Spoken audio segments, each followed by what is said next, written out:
한 주간 동안 주의 은혜 가운데 평안하셨습니까? 옆에 사람 인사합시다. 사랑합니다. 축복합니다. 한 주간 동안 주의 백성으로 사느라고 수고가 많으셨습니다. 우리 제목이 있습니다. 제목 같이 읽겠습니다. 시작. 마음으로 뜨겁게 사랑하자. 아멘. 사람들이 가장 많이 하는 말이 사랑하자, 사랑이란 말 아닐까요? 종교를 떠나서도 모든 사람이 사랑 그렇게 많이 말합니다. 가요의 주요 주제가 사랑입니다. 사랑하는 이유도 사랑 때문이고, 여러분이 밤낮 없이 수고하고 살아가시는 이유도 가족들을 사랑해서입니다. 심지어는 싸우고 전쟁하는 이유도 사랑 때문입니다. 신앙을 떠나서도 인간에게서 가장 중요한 가치는 사랑이라고 보여집니다. 그런데 이 사랑이란 말을 그렇게 많이 하는데, 이 시대에 우리는 이 사랑의 갈급하고 부족함을 너무 많이 느낍니다. 사랑을 그렇게 많이 말하는데 사랑이 부족하고 사랑의 갈급함을 느끼는 시대, 얼마나 모순입니까? 사랑을 많이 말하면서 사랑이 없는 세상, 사랑을 가장 사모하고 갈급해하면서도 자신은 누군가를 힘을 다해 애써 사랑하지 않는 이 위선적인 시대를 우리는 살아가고 있습니다. 이것이 세상에만 해당되는 말이라면 그래도 위로가 될 텐데, 정말 심각한 것은 교회에도 그렇다는 사실입니다. 교회들이 사용하는 전도 문구나 전도지에는 가장 많이 쓰이는 문구가 하나님은 사랑이시다라는 말입니다. 그러기에 세상 사람들은 교회 내에 사랑이 가득할 거라고 생각하고, 교회 안에 있는 성도들이 사랑을 충분히 나눌 거라고 생각합니다. 그런데 교회에도 진정한 사랑의 실천을 기대하기 힘든 것이 우리가 살아가고 있는 이 시대 같습니다. 오늘 베드로는 나그네 된 성도들에게 구원받은 자답게 살아가는 데 있어서 사랑을 실천해야 된다고 가르치고 있는데, 이 말씀을 통해서 오늘을 사는 성도들인 저 여러분이 어떻게 살아가야 하는지를 생각해보고 그렇게 살 수 있는 힘이 공급되기를 바랍니다. 이미 읽었지만 다시 한번 읽겠습니다. 여러분, 사실은 성경 본문을 제대로 이해하면 제가 말하는 모든 게 다 필요 없습니다. 그냥 본문 자체가 이해되면 그걸로 충분합니다. 그래도 제가 좀 설명을 해야 되지만, 여러분, 그래도 우리 본문 충실하게 우리 또박또박 생각하면서 읽도록 하겠습니다. 너희가 진리를 순종함으로 너희 영혼을 깨끗하게 하여 거짓이 없이 형제를 사랑하기에 이르렀으니 마음으로 뜨겁게 서로 사랑하자. 아멘. 오늘 우리가 읽은 본문 결론에 뭐라 그래요? 마음으로 뜨겁게 서로 사랑하라, 이렇게 요구하고 있습니다. 베드로는 이 땅에서 나그네로 살아가는 성도들이 믿음을 잃지 않고 영혼의 구원을 얻기 위하여 필요한 몇 가지 요소들을 얘기를 하고 있었는데, 아주 재밌게도 우리가 오늘 읽지 않은 전에 설교했던 21절에 이렇게 보면 되어 있습니다. 믿음이라는 단어가 나오고 소망이라는 단어가 나옵니다. 하나님께 믿음과 소망을 두고, 그리고 오늘 본문에 형제를 뜨겁게 사랑하자, 이렇게 말하고 있습니다. 그러니까 우리 믿음의 주의 백성들의 믿음의 요소, 이 심령에 있어야 될 요소들이 믿음과 소망과 사랑이라고 말해주고 있는 것입니다. 이 땅을 살아가는 성도들은 믿음과 소망을 하나님께 두고, 그리고 그분께 주신 은혜로 형제들을 사랑해야 하는 것입니다. 이걸 제가 바꿔서 한번 해봤습니다. 믿음과 소망을 사람에게 두면 끔찍해집니다. 낙담하고 무너지고 실망하고 절망하고, 그러면 하나님에 대한 사랑도 있을 수가 없겠죠. 그래서 이 베드로는 하나님께 믿음과 소망을 두고, 그리고 주님 당연히 사랑해야 되지만 그분과의 관계가 풍성해진 그것으로 이제 영혼들을 향하여 사랑하라고 말씀해 주고 있습니다. 이 세 가지 중에 가장 중요한 것 사랑이죠. 그리고 오늘 본문에선 특별히 형제 사랑에 대하여 말씀해 주고 있습니다. 베드로가 우리에게 마음으로 뜨겁게 서로 사랑하라, 이렇게 말해주고 있는데, 이렇게 사랑할 수 있는 이유가 있어요. 그 이유가 오늘 본문에 우리가 읽은 데 다 있어요. 거기 우리가 읽었듯이 형제의 사랑에게 이르렀기 때문이에요. 그렇죠? 거기 마음으로 뜨겁게 서로 사랑하라라는 말 앞에 형제를 사랑하기에 이르렀으니 마음으로 서로 뜨겁게 사랑하라고 말해주고 있는 거예요. 그러니까 형제 사랑에 이르렀다는 것은 형제 사랑할 수 있도록 이미 우리가 준비가 되었다는 것이고, 또 하나는 형제 사랑할 때가 되었다는 것이에요. 그러니까 우리에게 있어서 형제를 뜨겁게 사랑하라고 했는데, 그냥 아무런 힘도 없는데, 그런 사랑할 힘도 없는데 사랑하라고 말한 게 아니라, 사랑할 수 있도록 주님께서 무엇인가 작업을 해놓으셨어요. 그래서 사랑하고 말하고 있는 거죠. 자, 그러면 어떻게 형제를 사랑할 수 있게 되었는지를 보면 앞부분부터 이미 하나씩 봐야겠죠. 그것은 먼저 진리를 순종하는 자가 되었기 때문이라고 말하는 거예요. 진리를 순종한다는 것은 말씀에 자신을 드리고 그 말씀대로 살아가는 자세를 갖는 것을 진리에 순종한다 이렇게 말합니다. 성도가 성도되기 위한 가장 기초적인 것은 하나님의 말씀이라는 진리 앞에 자신을 드리는 거예요. 하나님의 진리인 말씀을 듣고 그 말씀으로 자신의 삶을 드리는 것이 가장 기초예요. 그것이 없으면 그 뒤에는 아무것도 없는 거예요. 뭐 선교를 어떻게 하니, 하나님의 나라를 어떻게 세우니, 다 거짓이에요. 가장 기본은 뭐냐면 주의 진리의 말씀을 받아들이고 그 말씀을 믿고 그 말씀에 자신의 삶을 드리는 거예요. 아, 그렇구나. 그리고 하나씩 삶을 살아가 보는 거예요. 그것이 기초인 거예요. 데살로니가 후서 3장 15절로 17절에서 사도 바울은 디모데에게 이렇게 말했어요. 디모데후서예요. 제가 데살로니가 그랬어요. 제가 D자를 읽고 대자로 말했습니다. 죄송합니다. 디모데에게 이렇게 말했어요. 어려서부터 성경을 알았나니 성경은 능히 너로 하여금 그리스도 예수 안에 있는 믿음으로 말미암아 구원에 이르는 지혜가 있게 하느니라. 모든 성경은 하나님의 감동으로 된 것으로 교훈과 책망과 바르게 함과 의로 교육하기 유익하니 이는 하나님의 사람으로 온전하게 하며 모든 선한 일을 행할 능력을 갖추게 하려 함이라. 이렇게 말했습니다. 그러니까 주님께 사도 바울은 디모데에게 이 말씀을 주고 이 디모데는 이 말씀에 더 연구하고 그것을 가르쳐야 된다는 것이죠. 왜냐하면 왜 이것을 성도들에게 그렇게 가르치고 너도 그렇게 행해야 되냐면 이 말씀은 성도를 지혜롭게 하고 성도를 교훈하고 책망하고 바르게 하고 의료교육해서 온전한 성도 되게 하고 그리고 모든 선한 일을 행할 능력을 갖추게 하는 그 힘이 하나님의 말씀에 있기 때문에 이 말씀을 우리에게 가르쳐주고 있는 것입니다. 여러분, 하나님의 말씀에 순종하는 것이 우리의 기초예요. 그러니까 오늘 우리가 주의 말씀을 듣는데 이 말씀을 듣고 끝나면 되지 않고 그 말씀을 묵상하고 그리고 그 말씀대로 살아보려고 애써야 하는 거예요. 만약 말씀을 듣고도 순종하지 아니하면 그것은 차라리 듣지 않은 것이 낫습니다. 왜냐하면 듣고 순종하지 않으면 하나님의 책망이 있기 때문이에요. 제가 이렇게 말하다가 어제 설교 준비를 하다가 이걸 이렇게 잘못하면 그럼 안 들을래 아예. 듣고서 혼나느니 아예 안 듣고 안 혼날래. 그렇게 말할 사람이 있을 것 같아요. 근데 방법이 없어요. 이미 주의 백성은 하나님이 그 안에서 계속해서 말씀하시고 말씀을 접하는 환경에 계속 가게 돼 있어요. 여러분, 말씀을 들으면 반드시 그 말씀에 순종해야 돼요. 우리가 잘 아는 대로 하나님께서 하나님이 그 백성들에게 아말렉을 진멸하라라는 말씀을 주셨었어요. 사울왕이 아말렉과의 전투에 나갈 때 하나님과 사무엘을 통하여 그 대적을 진멸하라고 시켰었는데 그가 나가서 전쟁에 이기고 그가 전리품으로 거뒀던 그 짐승들과 그 아말렉의 왕 아강을 살려둔 사건이 있었어요. 사무엘이 와서 그 아각을 죽이고 그 짐승을 살려둔 것에 대한 책망을 하게 되는데 그때 이렇게 말해요. 사울이 욕심에 끌려 그것을 취한 것에 대하여 주님은 사무엘은 하나님의 말씀을 전하는데 이렇게 말합니다. 여호와께서 번제와 다른 제사를 그의 목소리를 청종하는 것을 좋아하심 같이 좋아하시겠나이까. 듣고 순종하는 것만큼 좋아하는 게 없단 말이에요. 순종이 제사보다 낫고 듣는 것이 양의 기름보다 나으니 이는 거역하는 것은 점추는 죄와 같고 완고한 것은 사신 우상에게 절하는 죄와 같음이라. 왕이 여호와의 말씀을 버렸으므로 여호와께서도 왕을 버려 왕이 되지 못하게 하셨나이다. 이것이 최종적인 사울에 대한 심판이었어요. 그 앞에도 몇 번의 불순종에 대한 것을 책망했지만 이 말씀을 통하여 사울을 완전히 버리시게 되는 것이 순종이 제사보다 낫다. 그렇게 들었는데 너희는 너희 욕심껏 하나님 말씀이 아닌 다른 대로 행하는 것에 대하여 하나님은 징계하셨다 이 말이에요. 그러므로 성도는 진리의 말씀에 순종하여야 하는 것이에요. 그러나 슬픈 것은 현대 교인들이 하나님의 말씀을 한쪽 귀로 듣고 한쪽 귀로 흘리고 있다는 사실이에요. 하나님의 말씀은 교회 안에서만 유효하고 교회를 벗어나는 순간 뇌리에서 지워버리는 것 같은 이상한 현상을 우리는 살아가고 있는 거예요. 그런데 우리 성도들이 듣고 살면서 잃어버리는 거야 이해가 되기도 합니다. 워낙 바쁘다 보니까 그럴 수 있다고 쳐요. 근데 진짜 슬픈 게 있어요. 진짜 슬픈 것은 한국교회 강단에서 복음이 왜곡되게 전해지고 있는 것이에요.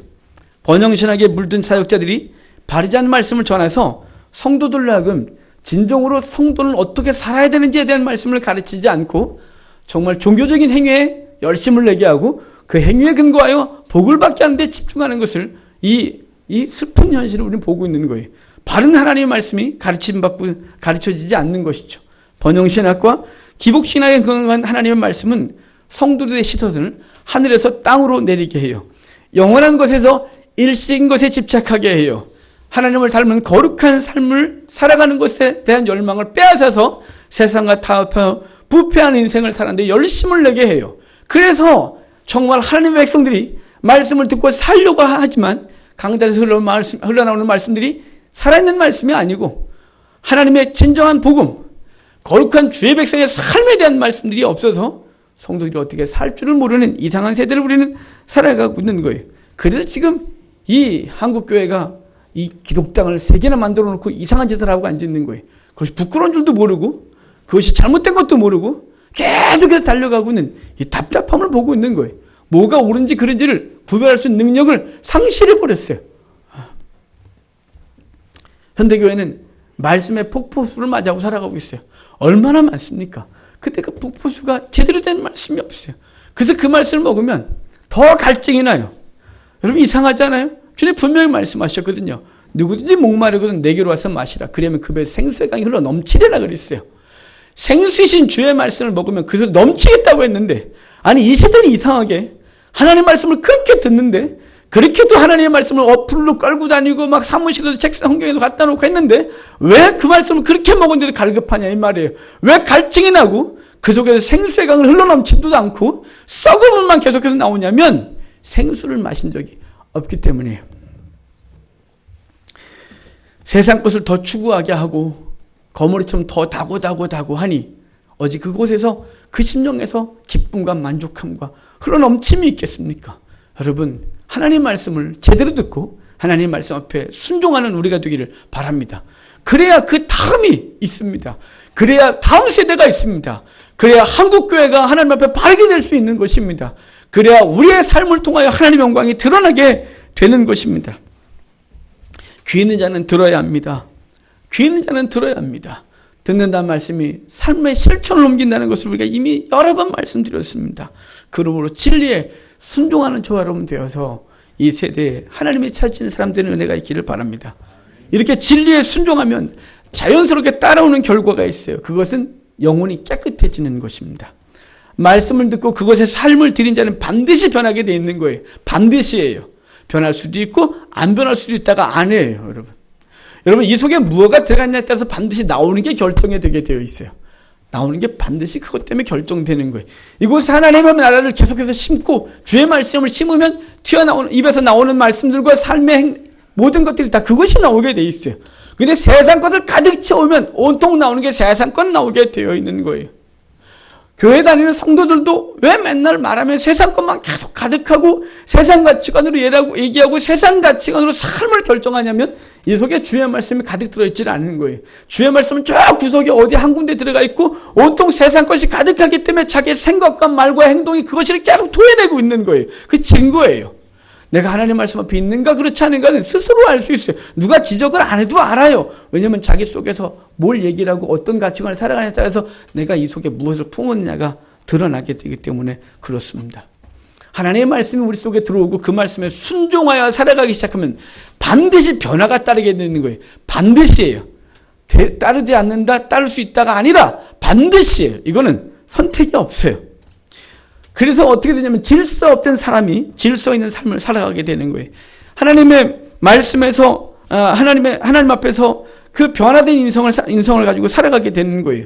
그러니까 하나님 말씀 반드시 우리를 변화시키는 능력을 갖고 있게 되는 것이죠. 근데 주의할 게 있어요. 하나님의 말씀을 듣고 안다고 다 변화되고 다 바뀌냐? 아니에요.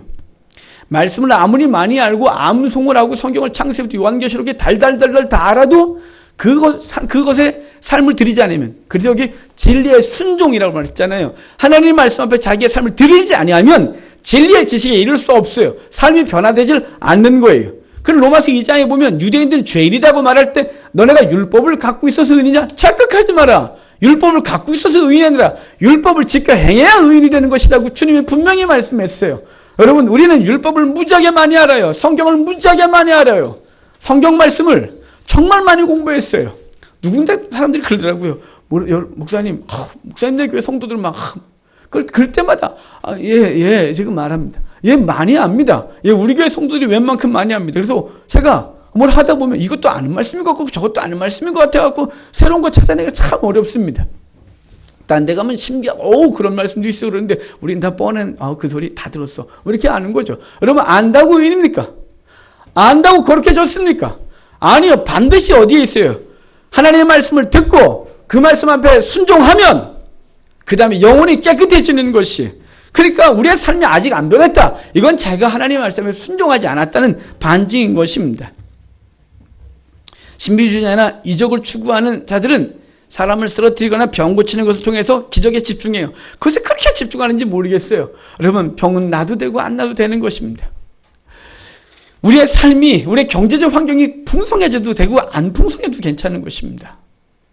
우리 안에 거하시는 생명이 그 모든 것들을 넉넉하게 이길 수 있는 믿음을 우리에게 주셨기 때문에 그것은 그렇게 중요하지 않은데, 이렇게 우리의 신비적이고 그 다음에 이적을 추구하는 사람들은 그것에 그렇게 집중하고 진정한 삶의 변화에 대한 관심이 없다는 게 문제인 것입니다.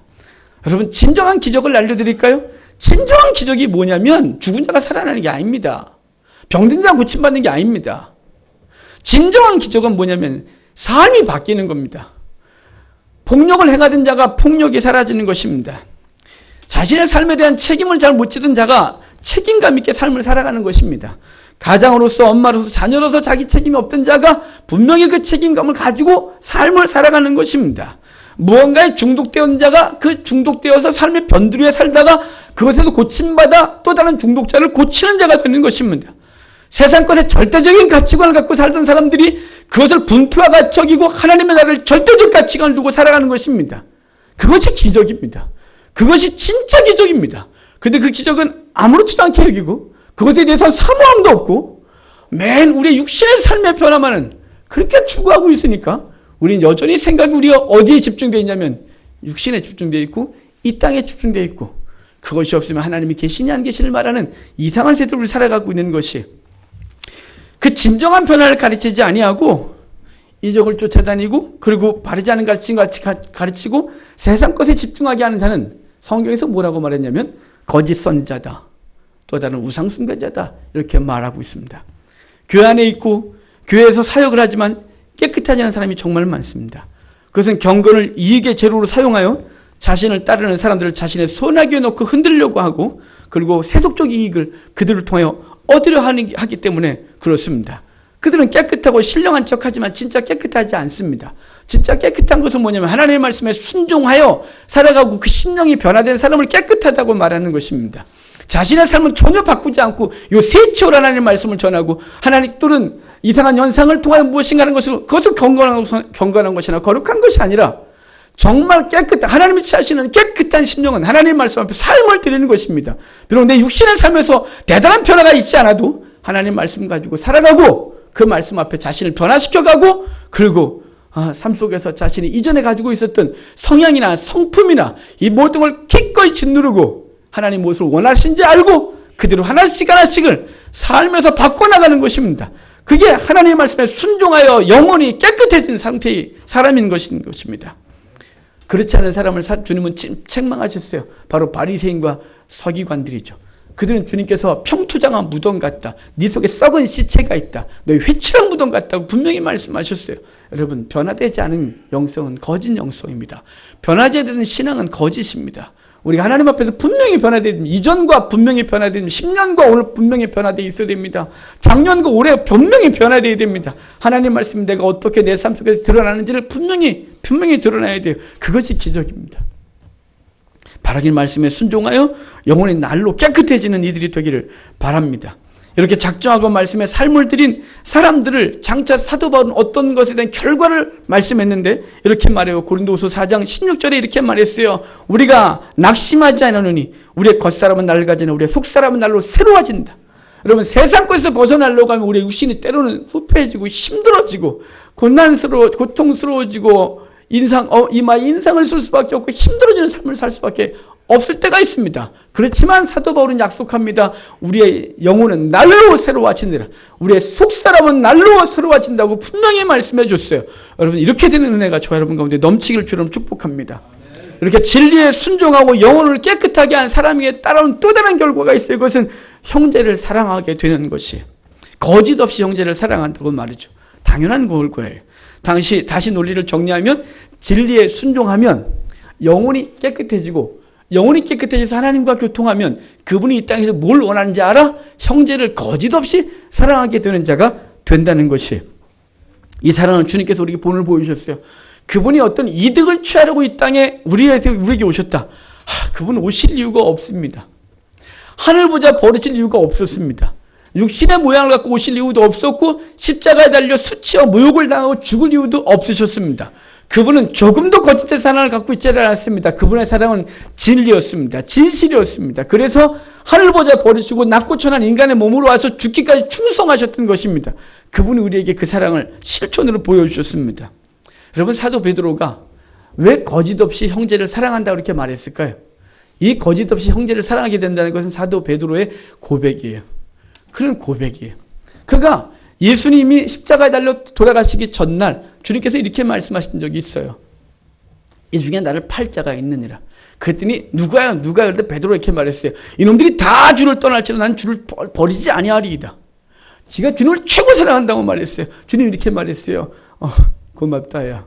네가 닭이 울기 전에 3번 나를 부인할 거야. 베드로가 그 말씀을 기분 되게 나빴겠죠. 근데 정말 채 몇 시간도 되기 전에 그 말이 귀에서 사라지기도 전에 그는 주님을 3번이나 부인하고 나가서 가슴을 치며 통곡해요. 자기를 저주하며 제기동사거든요. 자기를 저주하며 나가 통곡했어요. 자기가 주님을 사랑했던 그 사랑이 진실이 아니었다고 거짓이었던 것을 알았어요. 그 거짓은 뭐냐면 주님을 사랑한다고 말하고 주님을 따르겠다고 말하고 주님이 가는 건 내가 어디까지 간다고 주님이 죽기까지 자기도 죽기까지 하겠다고 그 모든 것이 다 거짓이었다는 걸 알았어요. 왜냐하면 그는 주님을 사랑한 것이 주님을 통하여 얻을 권세, 주님을 통하여 얻을 세속적인 것들을 추구했었기 때문에 주님이 죽으실 때 다 버렸던 거예요. 베드로는 알았어요. 자기가 주님을 사랑했던 것이 거짓이었던 것을. 그런데 그가 진리의 말씀에 순종하고 그래서 심령이 깨끗해지고 나니까 그러니까 죽으심 이후에 성령이 임하고 그래서 그 진리가 진림을 깨달아지고 진리 가운데 삶을 드리고 예수 그리스도를 알고 나니까 이제 주님을 향하여 진실한 사랑할 수 있고 주님이 사랑하셨던 영혼들을 진실로 사랑할 수 있게 된 거예요. 그래서 사도 바울 베드로의 고백이 진리의 순종함으로 영혼이 깨끗해지고 형제를 거짓 없이 사랑하게 됐다 이렇게 말하고 있는 거예요. 그래서 여러분 우리가 인간적인 눈으로 형제를 사랑한다고 말하는 것이 얼마나 불안합니까? 불안정하고 여러분 제가 여러분을 인간적인 눈으로 사랑한다고 말하면 여러분 믿겠습니까? 아니요. 믿지 마십시오. 여러분이 저를 사랑한다고 말하면 제가 믿겠습니까? 안 믿습니다, 여러분. 근데 무엇 때문에 사랑하게 되는 걸까요? 진리의 지식 가운데 삶을 드리고 나니 그분의 은혜가 너무 크고 주님이 사랑하는 영혼을 향하여 기꺼이 사랑의 삶을 드려야 하기에 내 의성하고 다르고 내가 원하는 삶의 형태를 다르게 갖고 있고 정말 내가 보기에 정말 사랑받을 존재가 아님에도 불구하고 기꺼이 우리를 서로 사랑하는 것이 진리의 지식에 삶을 드렸었기 때문에 마음이 깨끗해졌고 그러고 나서 진실되게 거짓 없이 형제를 사랑하는 존재가 된 것입니다. 탐욕과 이기적인 욕망에 가득한 자는 형제를 온전히 사랑할 수가 없어요. 왜냐하면 그는 형제를 자신의 이익의 도구로 삼기 때문에 진짜로 사랑하는 게 아닙니다. 그냥 그를 통해 지금 얻는 어떤 것이 있어서 사랑하는 관계를 유지하고 있을 뿐입니다. 자신의 유익을 구하는 사람은 거짓될 뿐만 아니라 말씀처럼 거짓 없인 사랑을 할 자가 못 됩니다. 그 속에 주의 말씀이 가득 채워지고 그 말씀에 온전히 순종하면 점점점 형제를 사랑하는 것이 진실되게 되는 것입니다. 형제를 사랑한다고 하면서 그 형제를 위해 아무것도 하지 않는다면 그는 필시 마음이 정결하지 못하거나 그 가운데 참 진리가 없는 것입니다. 그래서 요한일서 3장 18절에 이렇게 말해요. 자녀들아 우리가 말과 혀로만 사랑하지 말고 오직 행함과 진실함으로 사랑하자 이렇게 말하죠. 여러분 그러니까 내가 사랑합니다 그러는데 그가 지금 뭔가 필요한 게 있어요. 그 힘으로는 본인은 그걸 해갈 수가 없어요. 근데 난 할 수 있어요. 그러면 사랑합니다 그럼 어떻게 될까요? 행해 줘야 되겠죠. 부부가 사랑해 여보 이렇게 말할 때 사랑해 여보에 뭐가 포함되나요? 그 배우자를 위해서 기꺼이 희생하고 기꺼이 죽어주고 배우자를 무엇인가 뭐든지 할 수 있는 것이 전제되는 것이죠. 우리가 자녀를 향하여 누가 사랑한다. 그럼 뭔가 전제된 겁니까? 그 자녀를 위해 죽을 각오하고 있는 거죠. 부모를 향해 엄마 아빠 사랑해요. 그럴 땐요. 용돈 바라고요? 아니죠. 정말 엄마 아빠를 사랑하는 게 전제되는 거죠. 그리고 그를 위해서 무엇인가 해야 될 것을 찾아내고 행하는 것이죠. 그래서 말과 혀로만 사랑하지 말고 진실함과 행함으로, 오직 사랑으로, 오직 행함으로 그 사랑을 실천하라고 말씀하고 있는 것입니다. 이렇게 거짓 없는 사랑에 대해 베드로는 거짓 없는 사랑이 무엇인지 강조하여 말하고 있는데, 오늘 우리가 읽은 대로 제목대로 마음으로 뜨겁게 서로 사랑하라 이렇게 말씀을 주고 있습니다. 마음으로 뜨겁게 서로 사랑하라는 걸 다시 말하면 마음으로부터 서로 사랑하라는 거죠. 뜨겁게는 열정적으로, 정말 지속적으로, 열심으로 사랑을 하라고 말씀해 주고 있는 것이에요. 하나씩 좀 찝어서 좀 생각하면 마음에서부터 우러나오는 사랑을 하라는 것이, 마음으로부터 우러나오는 사랑하면 극한 상황에서도 그 형제와 자매를 위하여 무엇인가 자기가 할 걸 찾아내고 그것을 행하게 되는 것입니다. 하나님이 하나님의 사랑이 그 속에 있을 때 가능한 거죠. 많이 탕감받는 많이 사랑한다고 했는데 주님을 많이 사랑한다고요? 주님 어떻게 사랑하실 거예요? 주님 이렇게 말했어요. 나를 사랑하는 게 뭐냐면 고아와 과부들과 나그네와 감옥에 갇힌 자들과 이런 자들이랑 너희가 찾아가고 물 한 제도 대접하고 그들에게 한 게 내게 한 것이라고. 그것으로 드러나는 것이라고. 여러분, 그러니까 우리가 형제 사랑하는 것으로 주님을 사랑하는 게 드러나게 되어 있는 거예요. 예배 때 주님 사랑합니다. 주님 사랑합니다. 찬송하면 주님 사랑하면 눈물 찔기는, 예, 주님이 그것으로 사랑을 받으셨습니까? 주님의 사랑을 어떻게 받냐면 내가 사랑하는 영혼들을 사랑해 주는 것이죠. 내가 안타깝게 여기는 영혼들을 네가 삶으로 사랑해 줘. 그것이 사랑 고백 받으시는 것이. 그래서 마음으로 사랑하는 거죠. 그리고 뜨겁게 사랑을 합니다. 뜨겁게. 심장으로 사랑하는 거죠. 가슴으로 뜨겁게 사랑하는 것이 지속적으로 사랑해 주는 거예요. 제가 오늘 일부 예배 때 앞에서 기도하면서 하나님 앞에 이 감정을 절제하시고 힘들었어요.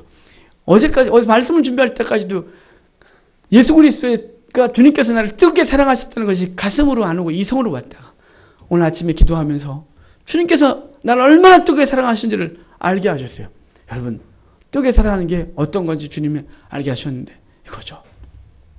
주님이 저와 여러분을 뜨겁게 사랑하셔서 기꺼이 당신의 기득권을 다 내려놓으셨어요. 하나님이라는 기득권을 내려놓으셨어요. 기꺼이 가장 천한 인간의 모습을 갖고 이 땅에 오셨어요. 기꺼이 수치와 모욕을 당하셨어요. 침뱉음을 당하고 손바닥으로 때림을 당하는 건 사실은 저와 여러분을 당하셔야 될 거예요. 근데 주님이 그걸 당하셨어요. 십자가에서 죽으셨어요. 그런데 거기까지 당연히 그렇게 생각을 했었어요. 어제까지도. 근데 그 때리고 있는 제가 저고, 침 뱉고 있는 게 저고, 못 받고 있는 게 저로 갑자기 아침에 보였어요. 주님은 그 십자가에 못 받고 침 뱉고 채찍질하고 조롱하는 그를 구원하기 위해 기꺼이 그 자리에 계신 거예요. 그분이 뻘떡 일어나서 이놈아 내가 너를 구원하려고 이렇게 했는데 뭐 하는 거야? 이렇게 말하지 않으셨어요. 기꺼이 그분은 그 뜨거운 심장으로 네가 알지 못하지만 내가 너를 구원하려고 이러고 있어. 내가 이렇게 해야 내가 너를 구원할 수 있단다. 라고 해서 기꺼이 그 자리에 가고 계신 거예요. 기꺼이 죽으신 거예요. 그래서 주님이 이렇게 말씀하셨어요. 십자가에서 저들을 사하여 주옵소서. 저들이 지금 자기들이 하는 줄을 알지 못합니다. 알지 못하는 그들이 하고 있는 걸 내가 뭐라고 말하겠습니까? 저는 그냥 죽는 것으로 이들을 건지고 있는 것이죠. 주님이 뜨겁게 사랑하신 것이 제게 느껴졌어요. 여러분, 주님이 뜨겁게 우리를 사랑하셨어요. 마음으로 뜨겁게. 여러분, 이제 우리가 그 마음으로 뜨겁게 사랑받은 우리가 이제 주님께서 마음으로 뜨겁게 사랑하는 사람들을 향하여 우리도 그 사랑 실천하는 자가 되어야 하는 건 줄 압니다. 서로 사랑하래요. 여기 서로 사랑할 때 네가 먼저 해. 아니겠죠. 내가 먼저 사랑해야겠죠. 다가올 때 기다리지 말고 다가가 줘야 되겠죠. 내가 한두 번 했는데 나한테 안 오냐? 예, 그런 거 생각 안 해야 되겠죠. 끊임없이 해야 되겠죠. 그럼 언젠간 그도 서로 사랑 안에서 서로 교제하고 아름다운 관계가 이루어질 줄 믿습니다.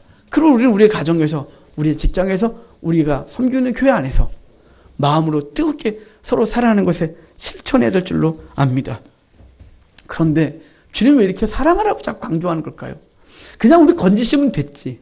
우리 영혼 건져주시고 구원해 주시고 그냥 살다가 오라 그러면 됐지. 뭘 그렇게 사랑하라고 말하냐 이 말이에요. 사랑이 쉽습니까? 쉬우면 아마 이런 말 안 했을 거예요. 사랑 어렵습니다. 왜냐면 사랑이 어려운 이유는 내게 상대가 만족을 주지 않는데도 사랑해야 되기 때문에 그렇습니다. 내게 끊임없이 상처를 주고 지치간 대로 사랑해야 되기 때문에 사랑하라고 얘기하고 있는 것입니다. 사랑받을 존재가 못 되는데 사랑해야 되기 때문에 힘이 드는 것입니다. 그리고 마음은 안 가는데 주님께서 명령하니 사랑하라니 얼마나 힘들겠습니까? 주님이 그런데 우리에게 이렇게 사랑하라고 하는 이유는 뭐냐면 두 가지 중요한 이유가 있어요. 그것은 너희가 형제를 사랑하는 것을 통해서 너희가 내 제자인 줄 알겠다고 주님이 말씀하셨어요. 요한복음 13장 34절로 35절에 이렇게 말해요. 새 계명을 너희에게 주노니 서로 사랑해라. 내가 너희를 사랑한 것 같이 너희도 서로 사랑해라.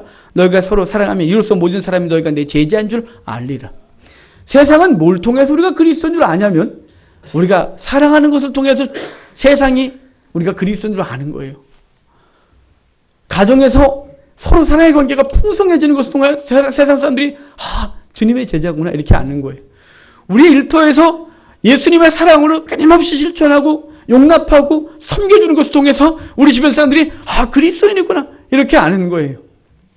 그러니까 지금 한국교회가 세상 사람들이 한국교회를 향하여 그리스도의 제자라고 말하지 않는 것에 결과는 어린이 못 가요. 우리가 세상 가운데서 형제를 뜨겁게 마음으로 사랑하지 않았다는 증거인 것이죠. 그래서 세상은 교회 내에 사랑이 있다고 이제 말하지 않아요. 그건 옛날 얘기인 거예요. 옛날 얘기. 교회 가봐야 이기적이고 그리고 탐욕적이고 그리고 못된 인간들만 있다고 세상 사람들이 생각하는 이 슬픈 현실을 살아가고 있는 거예요. 여러분 실천하셔야 돼요. 여러분의 가정에서 사랑하셔야 돼요. 배우자 진짜 사랑하셔야 돼요. 여러분 하나님께서 맺어주시는 거예요. 진짜 사랑하셔야 돼요. 자녀 힘을 다해 사랑하셔야 돼요. 내 재산 아니에요. 자녀들 부모를 힘을 다해 사랑해야 돼요. 젊은 날 총명하실 때 사랑되다가 연세 드셔서 이상한 행동을 하시면 우리의 못된 습성이 드러나게 돼요. 여러분 사랑해야 돼요. 직장에서 사랑해야 돼요. 그것을 통해서 사람들은 뭘 하느냐면 내 제자인 줄 알리라 이렇게 말했어요. 여러분 우리가 그리스도의 사랑을 실천하는 이유 그래서 세상 사람들이 우리가 그리스도인이라는 걸 알게 하기 위함이다 이렇게 말씀해 주고 있습니다. 그 다음에 또 하나 있어요. 그것은 이 사랑이 세상을 이기는 힘이기 때문이라고 말해요. 요한일서 5장 4절은 세상을 이기는 승리는 이것이니 우리의 믿음이니라 이렇게 말해요. 여기 요한일서에서 말하는 믿음은 형제 사랑이에요. 어디까지 있는 형제 사랑을 말하냐면 주님께서 우리를 위하여 목숨을 바친 것처럼 너희도 형제를 사랑하여 목숨을 바쳐 사랑하는 것이 마땅하다 이렇게 말해서 형제를 사랑하는 그 믿음이 세상을 이기는 것이다 이렇게 말해주고 있는 거예요. 그러니까 우리가 형제를 사랑해야 되는 이유는 우리가 그리스도의 제자인 것이 그것으로 드러나는 것이고 그 세상은 그것 때문에 무너지게 되는 것이래요. 여러분 정말 요새 슬프지 않습니까? 한국교회 보면 슬프지 않아요? 저는 요새 한국교회 보면 방향을 못 잡고 가는 것 같아요. 대체 진리가 없는 것 같아요. 막 아무데나 막 가는 것 같아요. 예수님 얘기하고 교회 얘기하면 다 통해요. 아무 이런 비진리가 있습니까? 그래. 그래서 기독당 3개나 만들어 놓고 이상한 짓 하고 막 그래요. 이유가 뭐래요? 동성애 막아야 된대요. 이유가 뭐래요? 이슬람 막아야 된대요. 이유가 뭐래요? 반기독교적인 세력들과 맞서 싸워야 된대요. 그래서 당이 필요하고 정치적인 힘이 필요하대요. 이런 거짓말쟁이들, 사기꾼들이 있습니까? 주님은 그렇게 본 적이 없습니다. 교회사에서 그것을 이긴 적이 단 한 번도 없습니다. 그것과 결탁할 때마다 교회는 반드시 썩었고 그것과 결탁할 때마다 주님은 우셨습니다. 근데 한국교회가 이상한 짓을 하고 있고 슬퍼서 미치겠습니다. 10여 년 동안 기독당 반대 운동을 하고 올해는 좀 느슨해졌었습니다. 제가 안 할 생각이었습니다. 요새는 좀 안 일어나나? 그랬더니 요새 이상하게 더 적극적으로 일어나고 제가 성경을 가르치러 가면 목사님들이 이상하게 그들을 자꾸 하는 거예요. 저한테 문자 보내고 찍어야 된다는 거예요. 슬펐어요 제가. 왜냐하면 목회자들이 그러면 강단성을 광고했을 거예요. 한국교회 태반한 광고했을 거예요. 기독당 찍으라고. 이런 말도 안 되는 짓 합니까? 주님이 만약에 정권이 필요했으면 권력이 필요했으면 주님이 왕자로 이 땅에 오셨을 거예요. 왕자로 오셔서 군비 막 쓰고 그 군사를 키워서 로마 다 무너뜨렸을 거예요.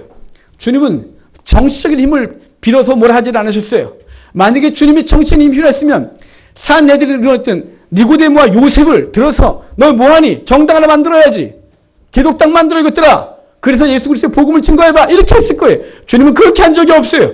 주님이 잡히시는 날 군병들이 와서 예수님을 잡으려 할 때 베드로가 칼을 뽑아 말고의 귀를 잘라요. 주님께서 그 귀를 붙여주시면서 칼집에 꼽아라. 내가 1만 군사 되는 사람을, 군대를 더 불러 모아서 내가 그들을 쓸어버릴 수 없지 않느냐, 이렇게 말씀하셨어요. 주님이 마음만 드시면 정치 권력 갖고 다 할 수 있다 이 말이에요. 근데 주님이 그렇게 하지 않으셨어요. 주님이 뭐라 하셨어요? 마음으로 뜨겁게 사랑함으로 세상을 이기신 거예요. 초대교회 300년 동안 로마에 어마어마한 박해를 당하면서 단 한 번도 세상 힘을 가지고 이기려고 해본 적이 없어요. 그냥 끝까지 사랑만 했어요. 그래서 하드리아누스 황제가 기독교들을 조사할 때 그들의 특징이 뭐야? 그들이 사랑한대요, 서로. 박해받으면 서로 사랑한대요. 그래서 기독교도들을 인정하게 되어져요. 여러분, 세상은 정치 권력이나 돈이나 명예나 어떤 세속적인 것을 이기는 게 아니에요. 세상은 주의 사랑으로 이기는 거예요.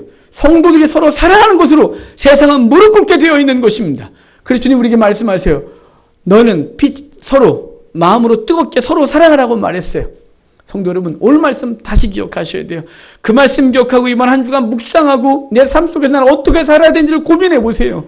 주님은 나 같은 걸 위해 죽으신 그 사랑 힘입어 우리도 우리의 형제와 자매들을 향하여 우리 주변 사람들을 어떻게 대해야 될지를 고민하고 살아가는 우리가 되기를 바라요. 우리 읽은 것 본문 다시 한번 읽고 마칠 거예요. 다시 한번 본문 볼게요. 같이 읽겠습니다. 너희가 진리를 순종함으로 너희 영혼을 깨끗하게 하여 거짓이 없이 형제를 사랑하기에 이르렀으니 마음으로 뜨겁게 서로 사랑하라. 아멘. 기도하겠습니다. 하나님 감사합니다.